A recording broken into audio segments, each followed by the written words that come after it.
Boa noite, irmãos. Louvamos ao nosso Deus pelo privilégio que nós temos de estarmos juntos novamente.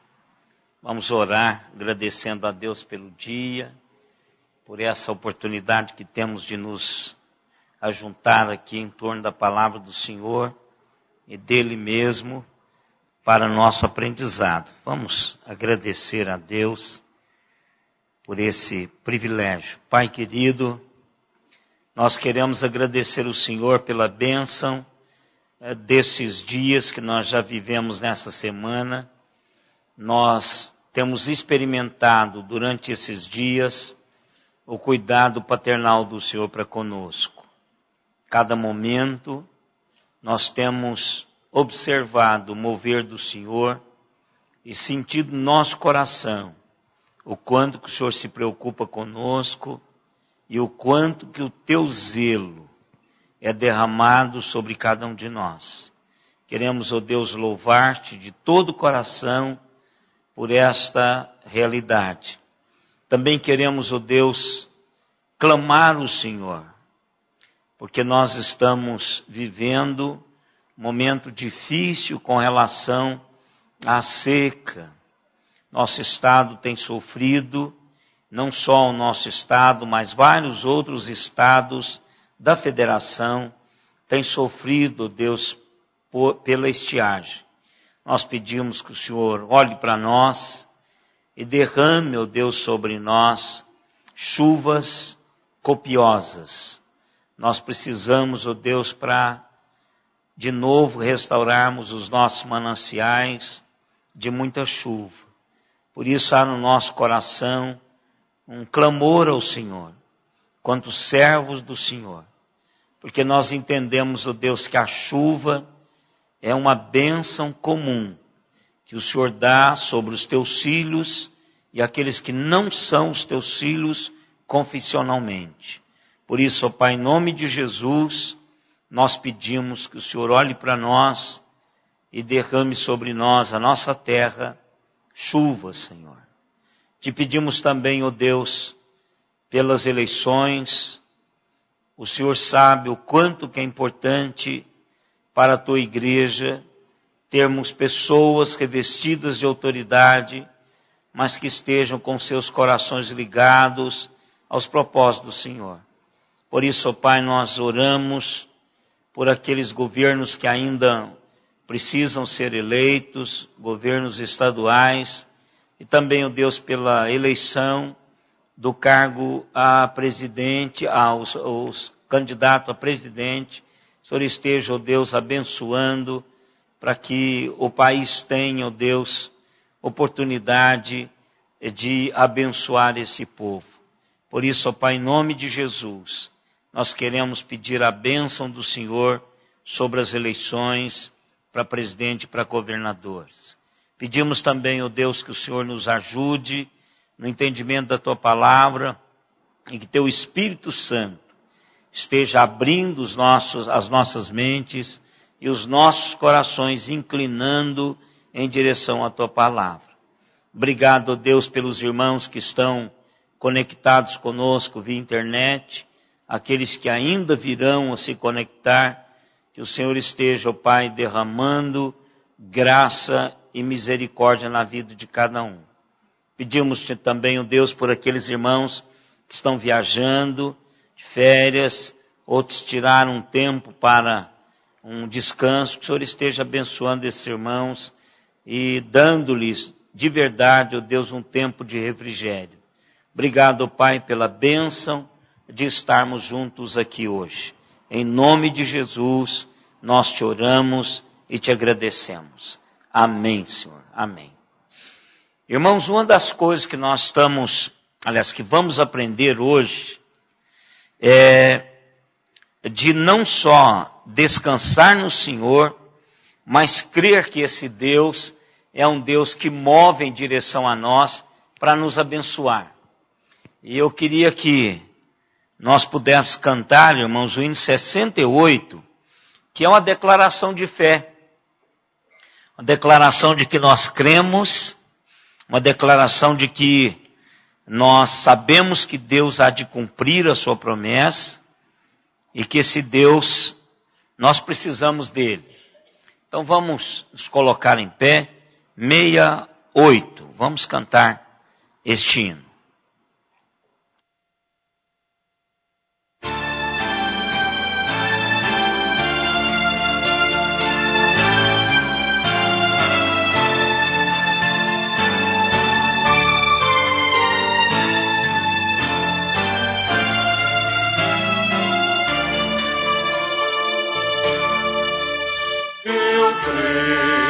Senhor, na divina promessa, vitória já tive nas lutas aqui. Contudo é muito certo que a gente tropeça, por isso, Senhor, eu preciso de ti. A luz que me guia o escuro caminho fulgura de cima do sol criador. Contudo não posso segui-la sozinho, por isso eu preciso de ti, meu Senhor. Bem sei que nas preces eu posso buscar-te, jamais dessa bênção na vida eu descrevi. Contudo é possível que dela me afaste, por isso, Senhor, eu preciso de ti.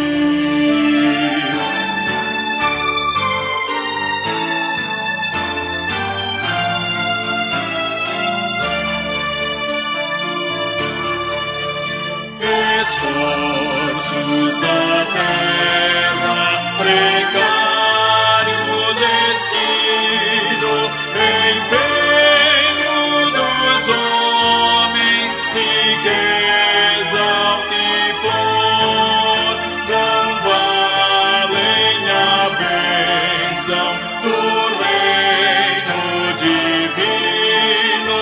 Por isso eu preciso de ti, meu Senhor. Amém.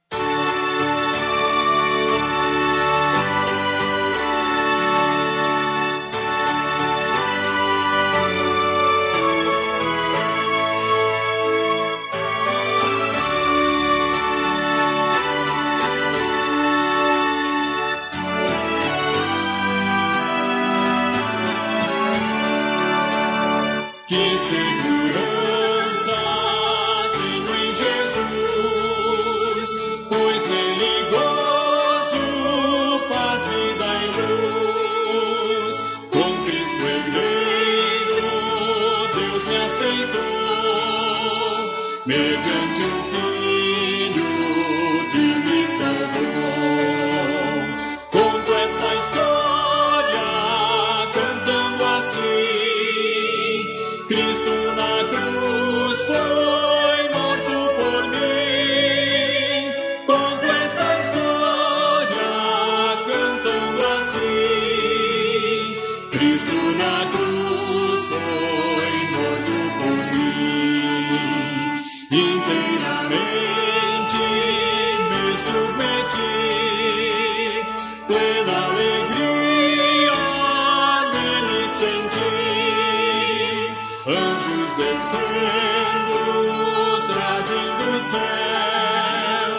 provas da graça que vem de Deus. Conto esta história cantando assim: Cristo na cruz foi morto por mim. Conto esta história cantando assim: Cristo na cruz foi morto por mim.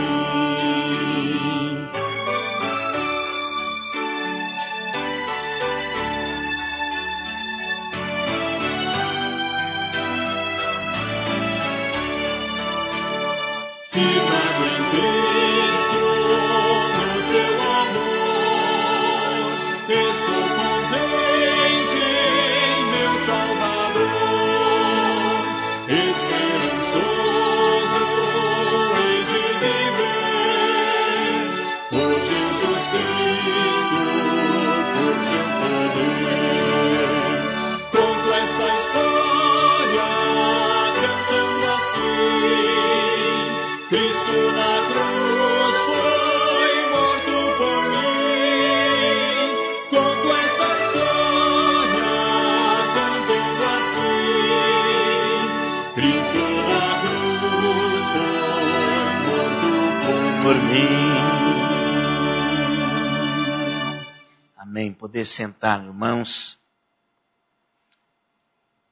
Segurança que nós temos é aquela depositada em Jesus, que morreu por nós e garante todas as suas promessas. Então isso nos conforta, isso nos dá ânimo e nos motiva a continuar. Nós estamos, irmãos, falando sobre Neemias, tomando Neemias como modelo para esse momento que nós estamos vivendo. Momento difícil para a nossa nação, momento difícil para o mundo todo, momento em que os valores estão sendo quebrados, questionados e quebrados, onde a ética, moral, também tem perdido o seu lugar na vida da nação brasileira e do mundo em geral. Então eu escolhi esse texto de Neemias para a gente pensar nessas quartas-feiras, essas 3 quartas-feiras que vão anteceder, ou que antecedem as eleições. Então nós falamos quarta passada de um primeiro momento, aquele momento em que Neemias fica sabendo da situação em que estava Jerusalém. Então Neemias fica sabendo, e logo que ele fica sabendo, há um peso sobre ele com relação à situação. E o desafio que nós temos é exatamente este: é de buscarmos diante do Senhor essa realidade de peso pela situação que está. Muitas vezes nós não estamos sentindo isso, irmãos, como crentes. E eu acho que esse é das grandes falhas da igreja nesse momento. Para mim o Brasil, ele tem jeito, é um país fantástico, e que não é tema ou lema de político, né? O Brasil, eu creio que Deus colocou nessa nação tudo que precisava para ser uma nação abençoada e abençoadora. No entanto, nós estamos vivendo momentos em que os muros estão derribados, os portões queimados, e muitas pessoas não sabem o que fazer. Os investidores não estão mais investindo como deveriam investir. Há uma paralisia.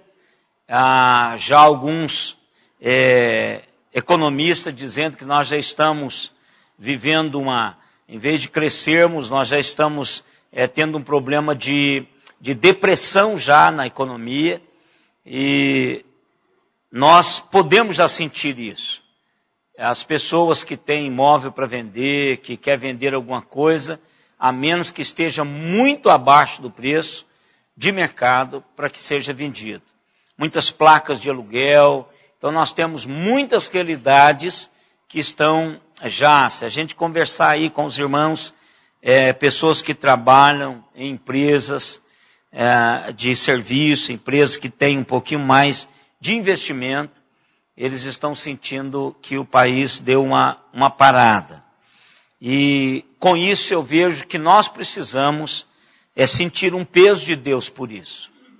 A gente vê políticos evangélicos fazendo tramóias e jogando com as mesmas moedas, as mesmas propostas, e que as pessoas que não têm Deus. Então o que eu entendo é que nós muitas vezes perdemos a perspectiva de que está em ruína o nosso país. Nós não vamos aguentar por muito tempo. Então, tanto moral, então há um desmando moral no país. Há algumas pessoas que têm a coragem de falar sobre isso. Então, mas que Deus ainda tem aí uns 10 que intercedem, porque senão ele já teria acabado não só com o Brasil, mas com todo o planeta. Então, naquela oração de Abraão, eu acredito que tem 10. Eu não sei que, eu estou pensando no mínimo que Deus quer que tenha nesse planeta. Eu acho que esse mínimo está aqui ainda, para que Deus possa permanecer mantendo-nos. Mas nós precisamos de melhorar isso. E como é que se melhora? Primeiro, tendo esse peso de que é sobre nós, servos do Senhor, é que pesa a responsabilidade de buscarmos de Deus uma solução. Então não estou convocando nenhum de vocês, e também não vou fazer, para se candidatar a um cargo público para resolver esse problema. Eu acho que esse problema vai muito além de um cargo público, exercer um cargo público. Eu creio que se a igreja brasileira, seriamente, tiver o peso que Neemias teve, quando soube do que estava acontecendo em Jerusalém, o país iria melhorar. Nós não precisaríamos de nenhum evangélico em bancada nenhuma, nem estadual, nem federal, nem senado, nem presidência, não precisava disso. É só a igreja orar ao Senhor e buscar o nosso Deus. Deus faria isso. Deus faria isso. Então nós precisamos de orar por aqueles que estão lá, mas nós precisamos de orar persistentemente. Não é aquela oração que a gente ora agora, então passou a eleição, então Deus se vira com os que foram eleitos. Nós precisamos de estar orando para que Deus os mantenha debaixo do seu cuidado e do direcionamento do seu projeto para a nossa nação. O que nós vimos em Neemias foi, ele teve a informação de como estava Jerusalém, aí ele chora na presença do Senhor, com uma profunda tristeza de alma, ele lamenta e ora. Ele ora quantos meses, irmãos? Por quantos meses Neemias orou e jejuou? Pense vocês, Neemias era um copeiro do rei, não era um estadista, não era um político, era um copeiro crente, um copeiro que sentiu que aquele era um momento dele buscar o Deus de Israel para melhorar, curar a sua nação, para que Deus pudesse interferir para que houvesse cura para a sua nação. Então, nós precisamos só sermos crentes. E não importa, não sei, eu sou quase nada, eu sou só um copeiro. Era um serviçal. Claro que ele tinha um prestígio, porque ele servia ao rei, né? Então ele tinha um prestígio, mas era um copeiro. Mas o peso sobre ele de interceder por Israel, por Jerusalém, pelos muros que estavam caídos, pelos monturos de lixo que estavam, pelo sofrimento das pessoas que lá estavam. Então isso pesou ao seu coração. Quantos meses ele orou? 4 meses. Pensem vocês, nós tivemos setembro de oração, não é? E agora mais esses 15 dias de outubro. Agora uma pergunta, você tem orado efetivamente mesmo? Pedindo que Deus de fato esteja mudando, esteja apontando os caminhos e movendo o coração dos eleitores e dizendo, Senhor, conte comigo para esse projeto. Conte comigo para esse projeto. O seu tijolinho é que você decide diante de Deus que vai fazer aquilo que Deus quer que você faça. Então Neemias faz isso. Senhor, olha, eu não dependo só de mim, mas eu quero dizer para o Senhor que eu estou à disposição para ser resposta do Senhor para Israel. Às vezes, irmãos, nós não intercedemos com medo de Deus nos mandar fazer o que nós estamos pedindo. Eu aprendi uma tática de ministério com o reverendo Francisco Leonardo. Eu já contei isso para vocês. Reverendo Francisco Leonardo, quando você chegava para fazer uma pergunta para ele, ele dizia assim, que bom, meu irmão, vamos fazer uma pesquisinha valendo nota sobre esse tema. Ou seja, ele colocava sobre a gente a responsabilidade de pesquisar sobre a pergunta que nós tínhamos feito a ele. Então o que eu faço? Pastor, está precisando limpar os vidros. Que joia, meu irmão. Pode começar a hora que o irmão quiser. Olha, eu tenho abafado um punhado de coisa com isso. Pastor, está precisando fazer? Tá, meu irmão, então comece com você. Porque só há ministério se tiver o dom. E se você viu a necessidade, então, meu irmão, pode começar. Ajunte pessoas que vai fazer isso que o irmão está vendo. Porque é muito fácil sermos pedra. Duro é ser vidraça. Então ser pedra é fácil. Ou seja, eu querer alguma coisa que o outro vai fazer. Então quando nós intercedemos, nós estamos dizendo para Deus indiretamente, Senhor, se precisar, eu posso ser resposta disso. Quantas vezes, irmãos, pessoas ligam, pastor, olha, nós estamos precisando disso financeiramente. A gente começa a orar e lá assim, por meio da semana, Deus mexe seu coração e fala assim, e aquele dinheiro não dá para você mandar para ele? É o que você tem lá, não dá para mandar? Aí você fica aquele negócio no coração. Para que eu fui orar por isso, né? Então, mas Deus, quando nós intercedemos, Deus pode usar-nos para a resposta. E agora, irmãos, o que é interessante é que como é que Deus faz as coisas? Deus move-se, movendo-nos para isso, mas nós dependemos de realidades que não estão ao nosso alcance. Por exemplo, Artaxerxes deveria deixar Neemias sair. Ele não podia falar assim, estou pedindo as contas. Ele era um escravo. Ele era um escravo. Ele fazia parte daqueles que foram exilados. O Império Babilônico tinha levado cativo o povo de Israel. E agora, ele não poderia falar, estou pedindo demissão porque Deus está me chamando para um trabalho. Não, ele não podia fazer isso. Veja como é fantástico este aprendizado.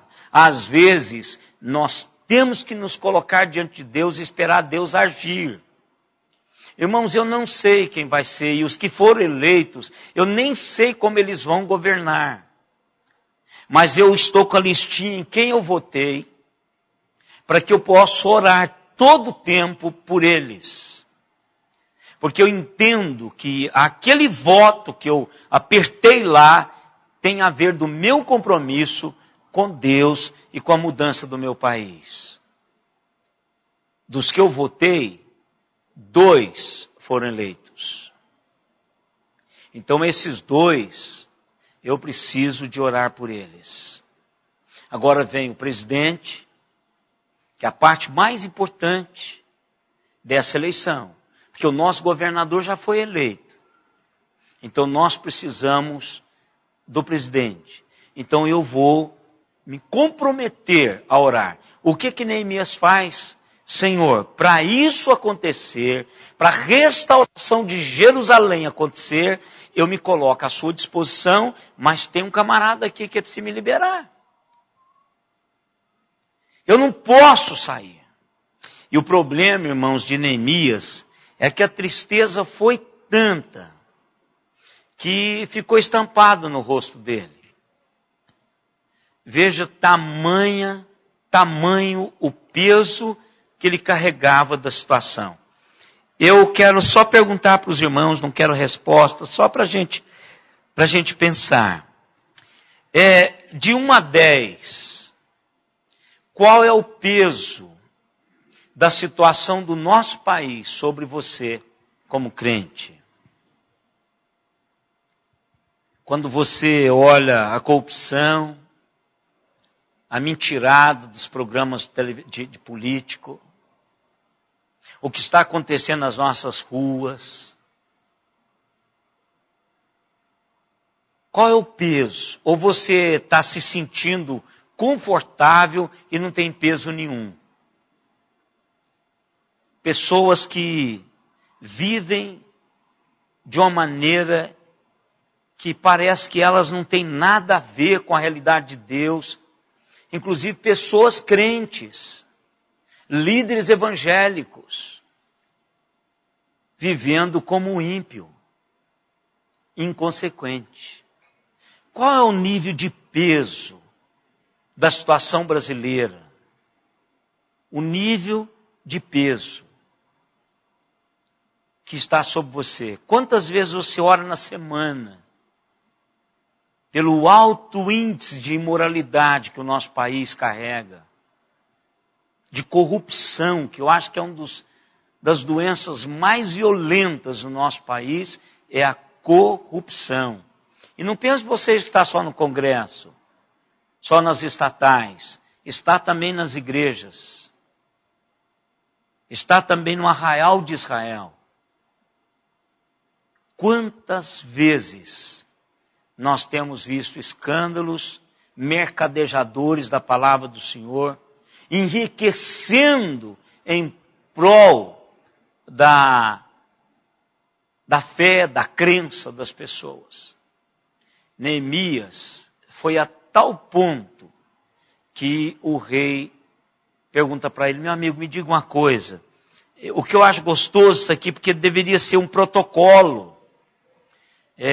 Claro que Neemias não tinha essa liberdade assim. Neemias fica 4 meses esperando o momento de Deus, mas orando. Não é para amanhã, irmãos, não é para agora. Deus tem um tempo, eu preciso de ficar persistente, dizendo: Senhor, eu quero que melhore, que os muros de Israel, que os muros de São Paulo, do Brasil, seja reconstruído.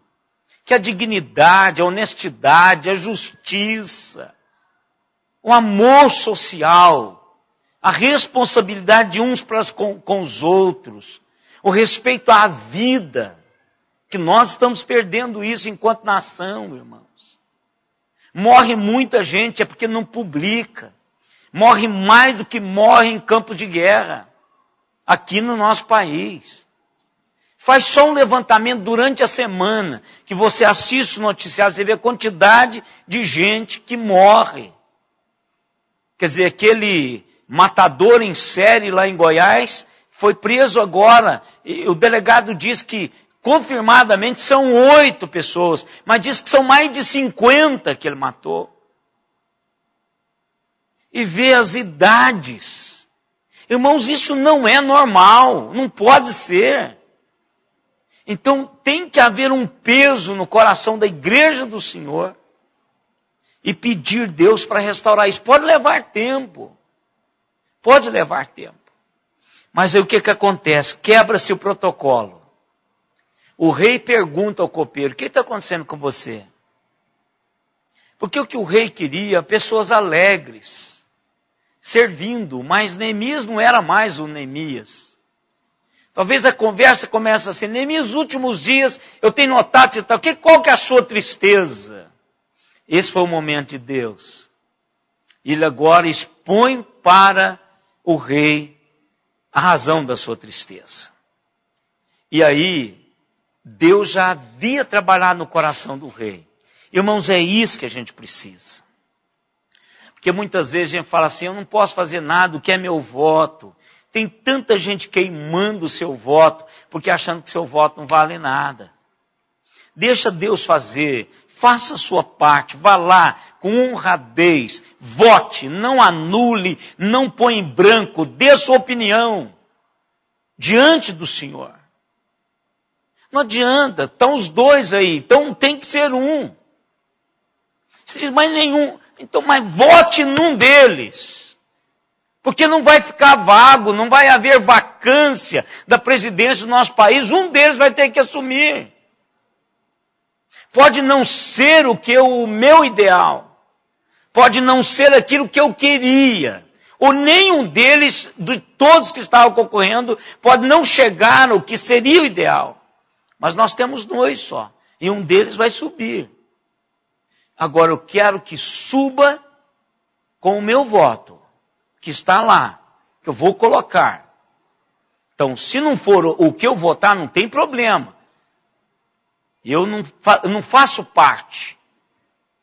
Eu vou votar com o coração diante de Deus, e se for esse, aí eu vou me responsabilizar diante de Deus por orar por ele durante os próximos 5 anos. Porque foi o que Deus colocou no meu coração para fazer isso. Então imagine vocês, se a igreja vota na presença do Senhor, entendendo que o coração do rei, nas mãos do Senhor, é como ribeiros de água, ele conduz para onde ele quer. Aí o que Neemias fala, irmãos? Neemias diz: olha, eu não só quero a permissão para ir, mas eu quero também que o Senhor me dê a autorização de livre entrada e saída em qualquer país, daqui para lá e de lá para cá. E outra coisa, eu quero que o Senhor me dê também algumas cartas, porque eu vou precisar de muitos materiais. Aí você pensa assim: mas esse camarada, hein? Exigente ele. Gente, nós cremos num Deus que pode fazer qualquer coisa. Esse é o problema. Eu creio, Senhor, na divina promessa. No domingo a gente faz isso, no culto aqui a gente faz isso, mas na segunda-feira, no nosso dia a dia, parece que nós viramos ateus, irmãos. Somos crentes enquanto estamos juntos. Quando separamos, na hora de colocar o negócio em prática, o que acontece? A gente não acredita que Deus pode fazer as coisas. Neemias diz assim: olha, eu quero isso. E aí o rei pergunta assim: quanto tempo você vai ficar fora? Claro, a primeira coisa é perder um empregado, e é um cargo importantíssimo, é um cargo de confiança. É aquele que experimenta o vinho primeiro para ver se não está envenenado. É aquele que cuida da comida do rei, da esposa do rei, não é? Da rainha. Quanto tempo você vai ficar fora? E aí Neemias diz assim: um tempo determinado. Marquei, verso 6. Olha lá. Então o rei, estando a rainha sentada junto dele, me disse: quanto durará a tua ausência? Quando voltarás? Aprove ao rei enviar-me, e marquei certo prazo. Quanto tempo, irmãos, Neemias ficou fora? Eu conto ou deixo vocês pesquisarem? O que vocês querem? Melhor pesquisar, né? Porque aí vocês vão durante a semana, quarta-feira a gente encerra, aí vocês vão trazer isso aí. Então vamos fazer isso. Quanto tempo Neemias ficou? Deixa eu só dar um ponto divisório para vocês. Neemias voltou à Babilônia, depois que os muros estavam prontos, vai lá, conversa com Artaxerxes, faz tudo que tem e volta para ser governador de Jerusalém. Aí ele volta definitivamente, não é? Então você vai ver, se você estiver pesquisando aqui, a hora que ele voltar da Babilônia para Jerusalém pela segunda vez, aí se dá tempo de você ver ali. Mas tem muito comentário aí, logo você já sabe, antes de sair daqui, vocês já podem saber disso. Então marcou um tempo. Olha que coisa interessante. Um tempo foi acertado. E aqui de cara não diz, nós só sabemos depois quanto tempo foi. Ele não conta. E isso é importante de Neemias. Sabe o que uma das grandes características de Neemias que é difícil de aprender, irmãos, como líder? Não faça alarde do que Deus está mandando você fazer. Espera o tempo certo, faça com sigilo, porque inimigo você vai ter só com a sua presença. Agora você imagine se você contar o que você vai fazer, aí vai pior. Então deixa a coisa acontecer, e isso é muito bom. Muitas vezes a gente quer contar, né? Quer dizer para as pessoas, mas guarda no seu coração aquilo que Deus tem falado a você. Vai queimando a etapa, aliás, vai fazendo a etapa que vai surgindo. Não queime a etapa. Faça isso. Ele não conta para a gente aqui quanto tempo. É uma característica dele. Ele não conta. Ele diz assim, eu contratei com ele um certo tempo. Claro que esse tempo tinha que ser discutido, porque o rei não queria ficar sem ele, né? Então ele começa a fazer isso. Então o que aconteceu?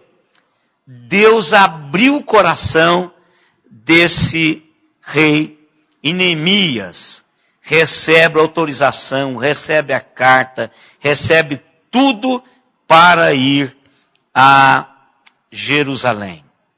Quantos meses de viagem?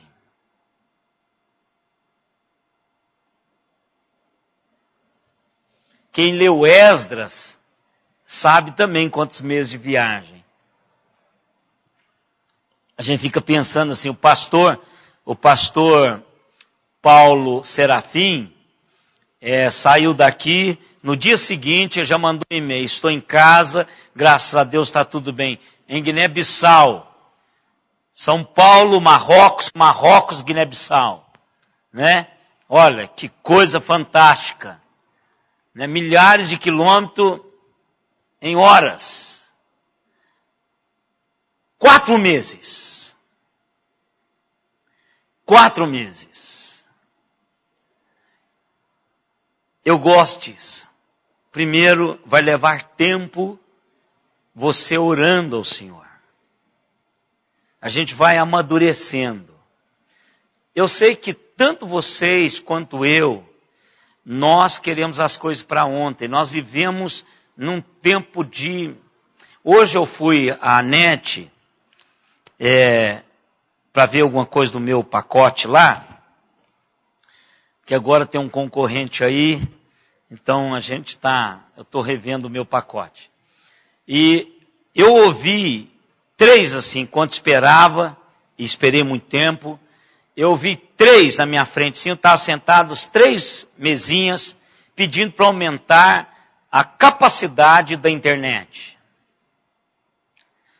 Agora pense vocês, 10 eles já tinham, 10, é o quê? 10 gigas, mega, já tinha. O cara quer mais, precisa ser mais rápido. E assim, eu lembro, gente, quando era 100, hein? Era de escada, 100, né? Depois foi para 500, não é isso? Depois, então, gente, agora 10 mil não serve, 15 mil, tem que, o negócio tá virando. Então eu sei que nós somos formatados nessa cultura, mas com Deus você não apressa. Deus não tem pressa, irmãos.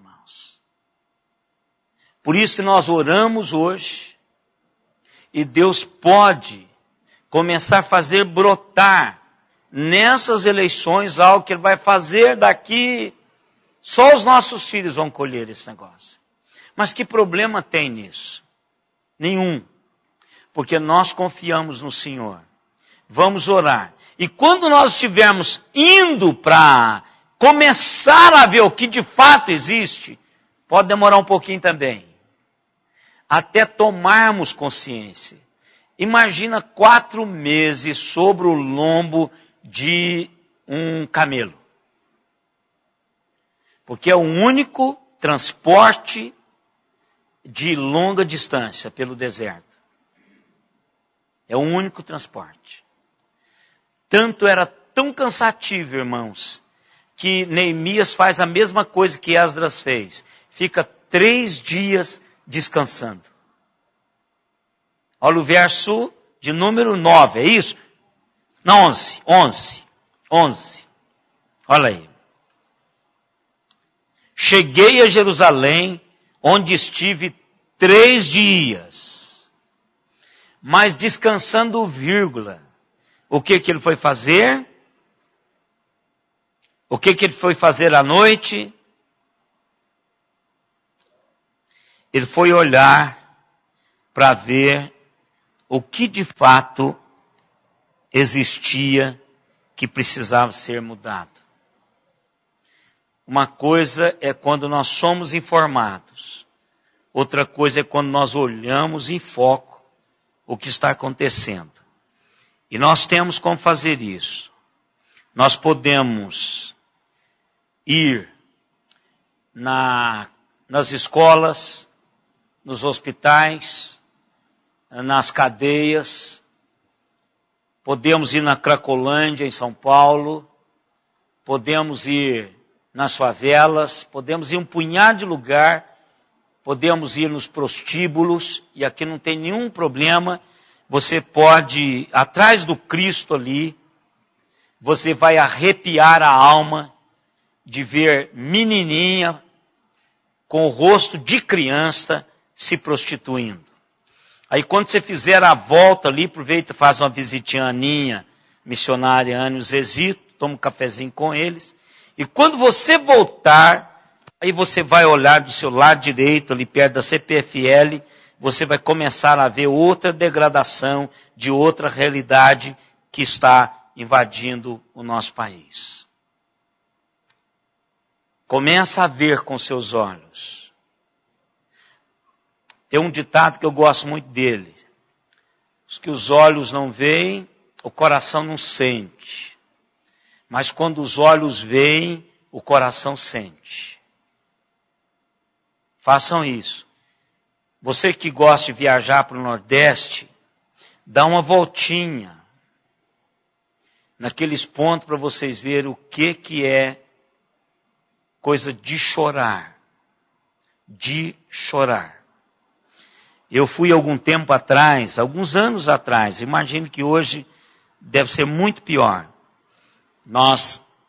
Eu estava lá a negócio e fui hospedar num apartamento de um amigo nosso de Caruaru, e a sacada do apartamento dava para uma das avenidas mais famosas ali em Boa Viagem. E eu vi um grupo de crianças, de jovens ali, mulheres. Carro parava, carro saía, aquela coisa toda. E eu perguntei ao porteiro, rapaz, que movimento é esse aqui? Ele falou, pastor, isso aqui são universitárias se prostituindo para pagar as suas despesas. Gente do céu, que vontade eu tive de descer lá e falar alguma coisa para elas. Mas sozinho eu não tinha como fazer isso. Não era de bom senso fazer isso. Devido ao porquê que elas estavam ali. Se eu tivesse mais uma ou duas pessoas, inclusive mulher comigo, eu teria coragem de descer lá para dar uma palavrinha, falar alguma coisa. Mas olha, como aqueles dias foram dias horríveis para o meu coração. Então, o que Neemias faz? Neemias vai fazer uma avaliação objetiva dos muros caídos, dos portões derribados. Ele não fala nada para ninguém. Já pensou se Neemias chegasse com a fanfarra do exército babilônico, dizendo que chegou? Ele tinha soldados do exército babilônico com ele, irmãos. O rei deu proteção a ele para atravessar todas as divisas, tudo. Veio um exército, em casa você pode ler isso. Ele veio uma guarda real do Império Babilônico com ele. Mas ele chega em sigilo. Não tem fanfarra. Sabe o que isso é bom, irmãos? Às vezes, nós queremos puxar a glória para a gente. Mas a grande transformação de Deus só tem a ver com Ele. Eu não preciso de aparecer. Não preciso de aparecer. Ele não aparece. E mesmo assim, alguma coisa ventila. E já aparece alguém que fica com raiva, porque alguém vem para restaurar Jerusalém. Já criou um inimigo só pelo fato de querer alguma mudança. Veja que coisa. Agora imagina se ele entra com alarde, se ele entra fazendo todo o barulho. Outra coisa que a gente precisa de aprender. O mover do Espírito de Deus não é um mover que engrandece a homens, mas a Deus. Então nós precisamos do seguinte, como eu gosto disso, coisas que Deus faz, que eu nem sei que Ele fez por mim. Eu gosto disso. Isso dá a mim e a você a bênção de não aparecer. De não aparecer. De não ser a estrela. Neemias ora, se dispõe, vai olhar o que aconteceu e não aparece. Por isso que seu voto é secreto. Sem contar, mesmo que você tenha intimidade, encontre um ou outro, não publique. Sem publicar. Isso é secreto. Se ninguém saber. Agora, você sabe que algo que você fez tem a ver com o processo todo que Deus está fazendo. Então eu queria que nós parássemos agora, como fizemos quarta-feira passada, para orarmos. Primeiro, pedir a Deus que nos ajude a aprender a esperar nele. Como